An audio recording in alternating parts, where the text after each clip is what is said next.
Piece chapter 1065. Wow, Oda. So there used to be another kingdom that was this advanced 900 years ago. What happened during the Void Century? That's what I need to know. Like, what happened during that Void period? What did Nico Robin's people find out about during that time?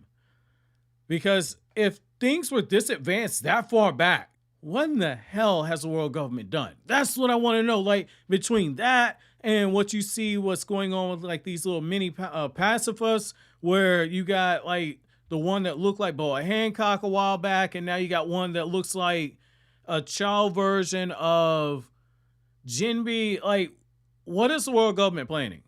Like, they're clearly building up some type of an army, and it looks like maybe this might be the real reason why they got rid of the 7 warlords. Because at first I said, well, maybe it's just, you know, like the little itty bitty Boa Hancock or like a long lost sister or something. But now you got one at Jinbe. I think we're gonna get that reveal that basically they say, okay, we can get rid of the 7 warlords because we got our own versions now. I need answers. I need answers. Oda's cooking something here.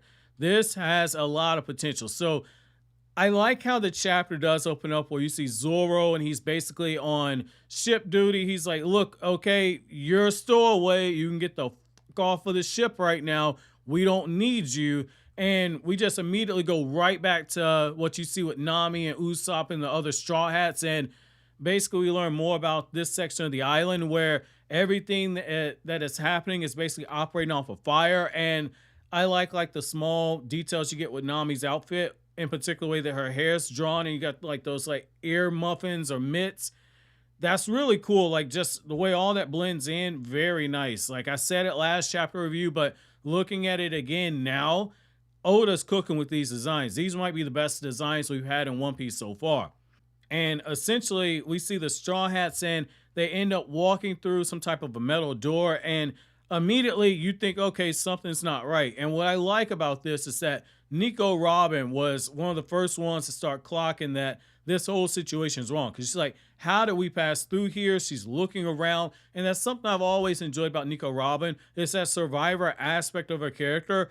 The moment she gets somewhere new, like she's immediately like clocking like the exits here, the thing behind the trees right there, the thing behind the rocks right there. She's taking all these mental notes everywhere that she goes. It's not too often that we see that she's basically caught off guard. So I did like seeing that. And I like how the way Oda just kind of disguises that there's real danger here, is that on one hand, you see Robin already clocking the scenario, but then you get the hilarious moment where like Nami's like, man, we're in the future, right? I can't wait to rob this place.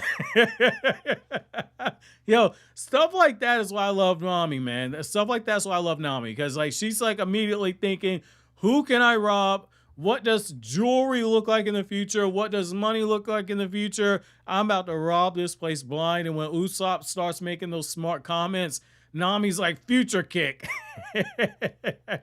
Yo, I laughed super hard when I got that part right there, man. Like, that's one of the things I love about the way the Straw Hats interact. I can understand, I know, like, based off of comments off of the original channel, that is something that kind of gets on people's nerves. Like, oh, I don't like seeing the Straw Hats with the interactions. I love it, man, because, like, it's not an easy thing to do when you have a cast of characters this big to continuously flesh out their characters and add little small layers to it and have them interact in a way to where it doesn't feel forced. Like with some manga, like you would have somebody say that it's raining outside because there's a storm approaching. And the way that they will just make characters start talking is like one character will say it's raining outside, and then another character will say because of, and then another character will say a storm approaching, and then you'll just repeat it that way. Whereas it could have been something that was said in one line by one character. Other mangaka would just kind of spoon feed other characters saying one line of dialogue that could have just been wrapped up for one character. Oda has this feel very natural and very free flowing. This feels like you're just seeing some friends go on a road trip, basically. That's one thing I've loved about One Piece. It does not feel forced. And essentially when they meet the pacifier that looks like Jinbe, they just start going through different possibilities. And right away, Nico Robin's like, yo, this don't look right. It's too young. It looks like Jinbe, but I don't think it's him. Usopp's like, man, could this be his son? And then Nami's like, what if he got turned into a child? Sanji's like, it could be a look-alike. However, Frankie's like, nah, fam, this ain't right. This is a pacifier. And sure enough, they go right into battle. And what I like about this is that, like, Nami is one of the first ones. As soon as the action kicks off, she jumps right in. And I'm like, oh, okay, Nami's gonna get the moment to kind of shine right here. Because normally when you see something go sideways, for me, every time, like when the Straw Hats are gathered, the first person I'm expecting to start throwing down is Nico Robin or Zoro. And so I like that Nami at least took the initiative. However, I did not like the line that we got there, because one thing that we get with Nami in the New World is that, like, she's got a soft spot for children. We saw it as far back as the East Blue, but this is one of those things where I don't know if this was a translation error or not, but she says, just because you're a child does mean I'll go easy on you. I hope that was supposed to be does not mean, but it does explain why she might have been caught off guard here. And what I like is that, like, this Jinbe clone is immediately throwing down, not pulling any punches. Sanji just jumps in. Sanji sends this thing flying. You got Nico Robin getting into the action. We're learning that this thing has the powers of Jinbe because it's able to use Fishman karate. You got Usopp going into the fight. And it isn't until Frankie starts using his laser beams that the fight itself begins to pull back. And it's because, as we learned from Edison the Thinker, that version of Vegapunk, essentially they don't have the combat capability to do with lasers yet. So this is still a work in progress. And that's how I know, like, whatever Oda's cooking, the finalized version of this is about to be so damn good, man. Because this right here is something where, given how strong the Straw Hats are, for you to be able to do this much damage to them in this quick of a fashion, you got to absolutely have a bigger in-game plan. Now, at this point, we shift around and we see more of the stuff going on with some of the other versions of Vegapunk. And after they get some of the data collected, the Straw Hats are back talking to one of the versions of Vegapunk. And that's so you get, like, the big bombshell of, like, hey, this looks like the future to you. However, what you're seeing is actually the past. And the moment that Frankie hears this, he's like, yo, wait, what are you talking about? And that is something that I was wondering about, because I'm like, yo, did Oda just introduce time travel here? Because I thought maybe when we first got here, because of how futuristic it was the future, but it looks like this might have just been the actual past. I'm thinking maybe more than likely what Oda's going to do here is that all this stuff was modeled off of what you saw in the past here. I don't think that they actually went back into the past itself.